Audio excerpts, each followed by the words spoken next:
Hi అండి. అందరికీ నమస్కారం. Welcome to my channel. ఈ వీడియోలో ప్రభుత్వ ఉద్యోగులకు మరియు పెన్షనర్లకు సమస్యల పరిష్కారం ప్రభుత్వం మెమో నంబర్ 57 ప్రకారంగా పీఆర్సీ, డీఏ, ఐఆర్ అప్డేట్స్ పూర్తి సమాచారం అయితే వీడియోలో తెలుసుకుందాం. వీడియోని ఎక్కడే గాని స్కిప్ చేయకుండా ఎండ్ వరకు చూడండి. అప్పుడే ఇన్ఫర్మేషన్ పూర్తిగా అర్థమవుతుంది.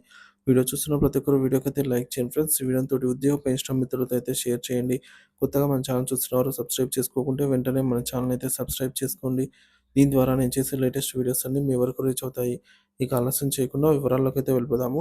సో ఫ్రెండ్స్, ఇక విషయానికి వచ్చినట్టయితే పాత పెన్షన్ అమలుపై కీలక ప్రకటన, ఉద్యోగుల పోరాటానికి త్వరలోనే పరిష్కారం. ఆంధ్రప్రదేశ్ డీఎస్సీ 2023 ఉపాధ్యాయులు, ఇతర ఉద్యోగులకు పాత పెన్షన్ వర్తింపునకు ప్రభుత్వ చర్యలు వేగవంతం అవుతున్నాయి.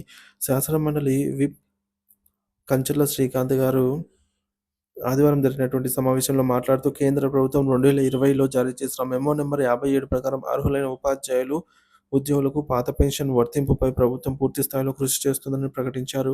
20 ఏళ్లుగా సాగుతున్న పోరాటానికి తెరపడనుందా అంటే డీఎస్సీ 2003 ఉపాధ్యాయుల సంఘం రాష్ట్ర అధ్యక్షుడు మోపిదేవి శివశంకర్రావు గారి ఆధ్వర్యంలో నిర్వహించిన ఈ సమావేశంలో పలువురు ప్రముఖ నేతలు, ముఖ్యంగా ఉద్యోగ సంఘాల ప్రతినిధులు పాల్గొన్నారన్నమాట. కంచర్ల శ్రీకాంత్ గారు మాట్లాడుతూ గత 20 ఏళ్లుగా ఉపాధ్యాయులు పాత పెన్షన్ కోసం పోరాడుతున్నారు. ఈ సమస్యను తక్షణమే పరిష్కరించేందుకు ముఖ్యమంత్రి చంద్రబాబు నాయుడు గారి నేతృత్వంలో చర్చ చర్యలు వేగవంతం అవుతున్నాయి. గత ప్రభుత్వం ఆలస్యం చేసినప్పటికీ కొత్త ప్రభుత్వం దీన్ని త్వరలోనే అమలు చేస్తుందని హామీ ఇస్తున్నాను అనైతే అన్నారు. ఇక 2020లో కేంద్ర ప్రభుత్వం జారీ చేసిన మెమో నంబర్ 57 ప్రకారంగా రాష్ట్రంలో 11,000 మంది ఉద్యోగులు పాత పెన్షన్‌కు అర్హులు. అయితే గత ప్రభుత్వం నిర్లక్ష్యం ధోరణితో ఇప్పటికీ అది అమలు కాలేదు. ఇక పర్చూర్ ఎమ్మెల్సీ అశోక్ బాబు గారు వ్యాఖ్యలండి. తెలుగుదేశం పార్టీ కార్యాలయ ఇన్ఛార్జ్ ఎమ్మెల్యే పర్చూర్ అశోక్ బాబు మాట్లాడుతూ, నేను గతంలో ఏపీ ఎన్‌జీఓ ఉద్యోగ సంఘ నాయకుడిగా పనిచేసినప్పటి నుంచి ఈ సమస్య పరిష్కారం కోసం పోరాడుతున్నాను. కానీ అప్పటికి ప్రభుత్వ స్పందన లేదు. ఇప్పుడు చంద్రబాబు నాయుడు గారి ప్రభుత్వం దీనిపై సీరియస్‌గా ఆలోచిస్తూ తగిన చర్యలు తీసుకుంటోందని అయితే తెలిపారు. గ్రాడ్యుయేట్ ఎమ్మెల్సీ అభ్యర్థి ఆలపాటి రాజేంద్ర ప్రసాద్ వ్యాఖ్యలు.